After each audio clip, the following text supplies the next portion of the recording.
जय हिंद दोस्तों, स्वागत है आप सभी का मेरे इस YouTube चैनल इम्तिहान फायर में। दोस्तों, आज मैं आप सभी को SSC constable GD new vacancy के बारे में बताने वाली हूं। तो दोस्तों, इस वीडियो को शुरू से एंड तक जरूर देखिएगा। जो भी candidate SSC constable GD new vacancy डालना चाहते हैं वो इस वीडियो को पूरा कंप्लीट वॉच जरूर करें। ओके, तो सबसे पहले देखते हैं कि पोस्ट नेम क्या है। दोस्तों, पोस्ट नेम है कांस्टेबल जीडी, यानी जीडी का फुल फॉर्म होता है general duty. Okay, total post जो है ये 26,146 है। ठीक है, ये वैकेंसी उतना ज्यादा नहीं है, लेकिन आपको इससे कोई मतलब नहीं है। आपको सिर्फ और सिर्फ एक सीट पर ध्यान देना है, यानी 46,145 सीट के बारे में नहीं सोचना है। आपको सिर्फ एक ही सीट के बारे में सोचना है और वो आपको 2024 में जरूर हासिल करना है, एक सीट। ठीक है, तो समझ गए। टोटल पोस्ट है 26,146 मेल के लिए, और फीमेल के लिए कितना कितना है। मेल के लिए है 23,347 और फीमेल के लिए है 2,799। इस प्रकार से सीट जो है बटा हुआ है, यानी ये पूरा ऑल ओवर इंडिया लेवल का जॉब है, गवर्नमेंट जॉब है। ठीक है, ऐसा नहीं है कि जैसे अग्निवीर जैसा 4 साल का होता है, ऐसा बिल्कुल भी नहीं है। आपको अगर इसमें जॉब लग जाता है तो ये परमानेंट वाला जॉब है, जब तक जो है आपका 60 एज ना हो जाता है। ठीक है, तो अप्लाई डेट जो है 24 नवंबर से स्टार्ट हो चुका है और लास्ट डेट है इसका 31 दिसंबर 2024 11 PM तक। यानी आपके पास जो है लगभग 1 महीना यानी 37 दिन टाइम है। तो आप लोग जल्दी से जल्दी जो है इस फॉर्म को डाल दें। आप लोग ऐसा बिल्कुल भी ना सोचे कि अभी तो वक्त है, अभी टाइम है। ठीक है, एसएससी का वेबसाइट क्या होता है, लास्ट में जो है वो स्लो हो जाता है और फिर फॉर्म आप नहीं डाल पाते हैं, और फॉर्म नहीं डाल पाते हैं, इसी के लिए आपका एग्जाम जो है आप इस साल नहीं दे पाएंगे। इससे बड़ी दुख क्या हो सकती है। ठीक है, तो इसलिए आपको फॉर्म जल्दी जो है डाल देनी है। ठीक है, अब इसका एग्जाम कब होने वाला है। एग्जाम होने वाला है आपका फरवरी टू मार्च के अंदर।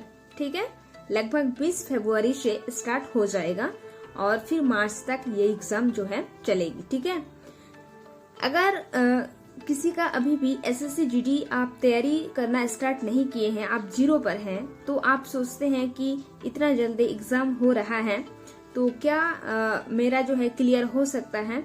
तो जी हाँ, बिल्कुल क्लियर हो सकता है, क्योंकि आपका कंडीशन आप खुद जानते हैं कि आपको कितना जो है पढ़ना है और आपका स्ट्रेंथ क्या है। ठीक है, आप किस टाइप से इस एग्जाम को टाइम आपको देना है वो आप खुद जानते हैं। आपसे बेहतर जो है आपको और कोई नहीं जानता है। सो आप बिल्कुल भी किसी का बात ना सुने कि आपको जो है इतना महीना लगता है, इतने साल लगता है। नहीं, एग्जाम 2 महीने में भी क्लियर किया जा सकता है, अगर आपके पास उस तरह जुनून है, जज्बा है। ठीक है, तो बिल्कुल बेफिक्र होकर आप फॉर्म डालिए और फिर तैयारी में लग जाएं। ठीक है, अब है कि इसका क्वालिफिकेशन कितना होने वाला है। तो अगर आप सिर्फ 10th पास हैं तो आप इस फॉर्म को डाल सकते हैं, लेकिन ये कंडीशन है कि आपका जो 10th का रिजल्ट है वो 1/1/2024 तक आ जाना चाहिए, तभी आप जो है इस फॉर्म को डाल सकते हैं। ठीक है, ओनली 10th पास होना चाहिए। अब अगर आपके पास एनसीसी का सर्टिफिकेट है, बहुत कोई जो है स्कूल में एनसीसी जो है करते हैं और उसको सर्टिफिकेट मिलता है, तो आपको मार्क्स में थोड़े छूट मिल जाएंगे। अगर मान लीजिए एनसीसी सी सर्टिफिकेट है तो आपको 5% जो है मार्क्स जो है एक्स्ट्रा मिल जाएंगे, और अगर आपके पास एनसीसी बी सर्टिफिकेट है तो उसमें 3% आपको मार्क्स जो है ज्यादा मिलेंगे, और अगर एनसीसी ए सर्टिफिकेट है तो 2% आपको जो है ज्यादा मार्क्स मिलेंगे। मान लीजिए आपको जो है 130 मार्क्स मिला है। ठीक है, और आपके पास जो है एनसीसी सी सर्टिफिकेट है, तो आप 5% को इस तरह करके आप निकाल लीजिए, तो 130 आपको ऐसे मिला है। लेकिन अगर आपके पास सर्टिफिकेट है एनसीसी का तो 136 पॉइंट जो है 5 हो जाएगा आपका मार्क्स। ठीक है, तो इस तरीके से, लेकिन आपको अगर है तो जरूर आपको अटेस्ट करना है। क्यों? क्योंकि लोग जो है एक एक नंबर के लिए बाहर हो जाते हैं कंपटीशन से, ठीक है। तो ये था क्वालिफिकेशन। अब बात करते हैं फी कितना लगेगा, क्योंकि एग्जाम फी किसी किसी में बहुत ज्यादा हाई लगते हैं, लेकिन इसमें बिल्कुल भी ज्यादा नहीं है। अगर आप जनरल है, ओबीसी है, ईडब्ल्यूएस है, तो आपको सिर्फ 100 रुपया लगेंगे और आप फॉर्म को डाल सकते हैं। और अगर कोई एसटी है, एससी है, तो उसको सिर्फ जो है कोई भी पैसे नहीं लगेंगे, वो फ्री में डाल सकते हैं, ठीक है। अब है लास्ट डेट फॉर फी। आप 1 जनवरी 2024 तक जो है फी जमा कर सकते हैं। अब अगर मान लीजिए कि फॉर्म डालते समय आपका कोई गलती हो जाता है और फिर वो गलती आप सुधारना चाहते हैं, करेक्शन करना चाहते हैं, तो करेक्शन डेट भी दिया हुआ है 4 जनवरी, ठीक है, से 6 जनवरी तक, यानी 2024 में आप जो है उसमें क्या करेक्शन कर सकते हैं, ठीक। अब बात करते हैं एज लिमिट के बारे में कि एज लिमिट कितना होना चाहिए। तो 18 से 23 साल। जी हाँ, अगर आप 18 साल के हैं या फिर आप 23 साल के हैं, लेकिन अगर आप 23 साल से ज्यादा हैं तो इस फॉर्म को आप अप्लाई नहीं कर सकते हैं। और ये है यूआर के लिए, अनरिजर्व कैटेगरी के लिए, यानी अगर आप जनरल में हैं तो आपके लिए 18 से 23 है, ठीक है। और इसका एज जो काउंट किया जाएगा वो 1 जनवरी 2024 से काउंट किया जाएगा, ठीक है। और इसका 2/1/2001 यहाँ पे दिया हुआ है। इसके पहले जो है आपका डेट ऑफ बर्थ नहीं होना चाहिए और 1/1/2006 के बाद आपका डेट ऑफ बर्थ नहीं होना चाहिए। मतलब ये है जनरल के लिए, ठीक है। अब बात करते हैं कि अगर आप मान लीजिए ओबीसी हैं, ठीक है, तो आपको जो है 3 इयर्स का रिलैक्सेशन मिलेगा। मतलब 18 से 23 जनरल वालों के लिए है, लेकिन आपको जो है 3 साल एक्स्ट्रा मिलेंगे, यानी आप 26 साल के भी हैं तो भी आप डाल सकते हैं। और अगर आप SC एंड ST है तो आपको 5 इयर्स का छूट मिलेगा, यानी आप 28 साल तक इस फॉर्म को डाल सकते हैं, ठीक है। आप बताते हैं कि किस पोस्ट के लिए कितनी वैकेंसी जो है आई है। तो सबसे पहले है BSF के लिए है 6174 वैकेंसीज है। CISF के लिए है 11,025। CRPF के लिए है 3,337। SSB के लिए है 635। ITBP के लिए है 3,189।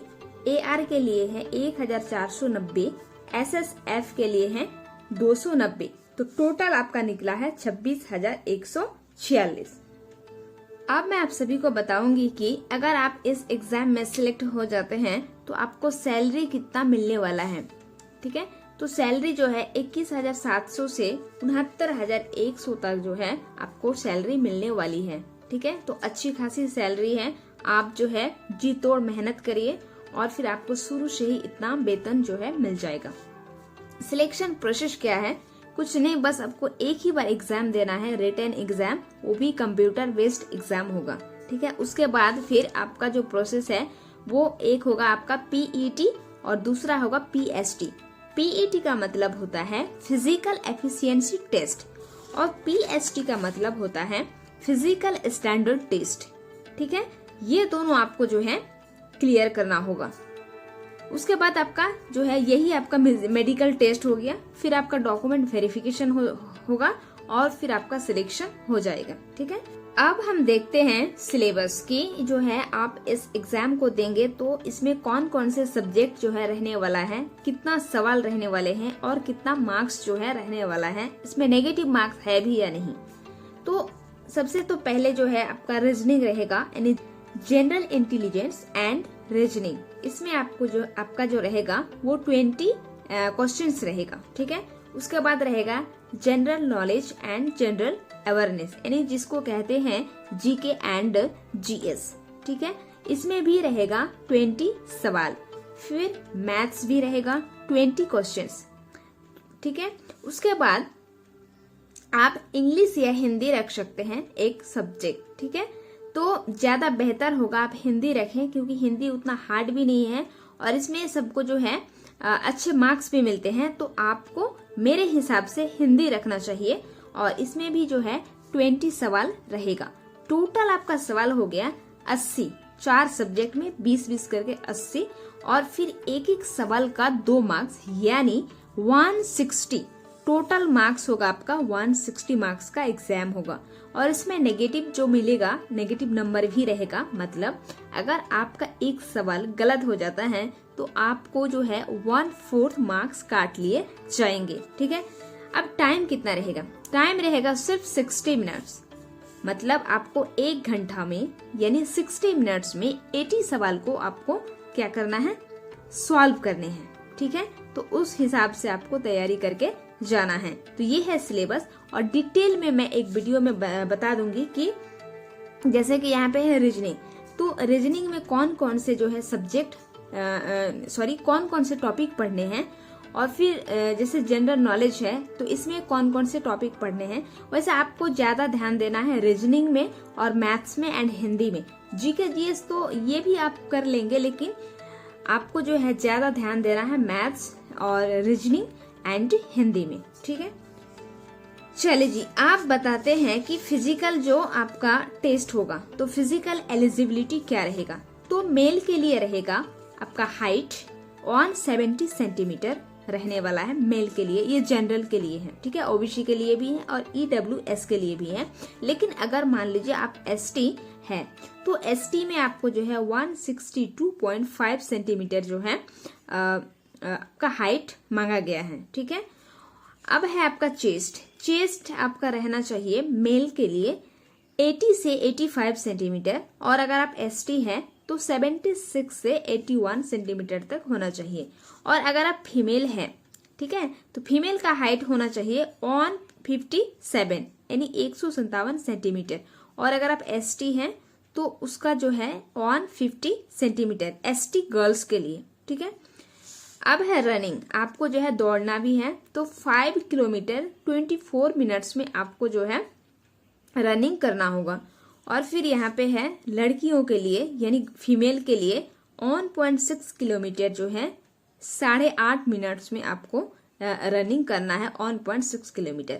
तो ये था फिजिकल एलिजिबिलिटी और सिलेबस सारा।